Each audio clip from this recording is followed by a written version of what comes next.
Welcome to our channel. Today we how to enable cyber risk assessment with BitSight step by step clearly. To enable cyber risk assessment with BitSight, start by logging into your BitSight account. Navigate to the dashboard to access your organization's overview. Click on the Assessments tab located on the left-hand side menu. Select New Assessment to initiate the risk assessment process. Choose the type of assessment suitable for your organization's needs. Fill in the required information related to your organization, such as name, industry, and location. Next, specify the scope of your assessment to include the relevant assets and third parties. Set a timeline for your assessment to ensure it aligns with your organizational goals. Review the configuration settings and confirm that all details are accurate. Save your assessment settings and proceed by clicking the Start Assessment button.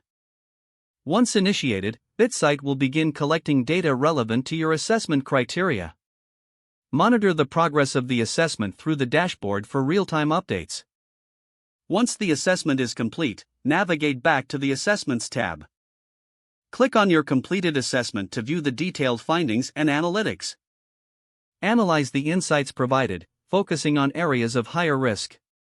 Use the findings to develop a strategy for mitigating identified risks. Finally, document your assessment results and share them with relevant stakeholders for informed decision-making. If the page does not load, refresh the browser or try again in a private or incognito window. Make sure you are using the correct email address, then retype it carefully to avoid small typos. If your password is not accepted, use the reset option and create a new strong password you can remember.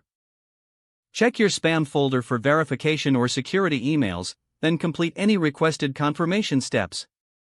Enable two-factor authentication if available to improve account security and reduce unauthorized access risk. After signing in, review your profile details so your contact information and settings are accurate, and if you see an error message, note it down and try again after restarting your device and internet connection. Log out when you finish, especially on shared devices, to keep your account and payment information secure.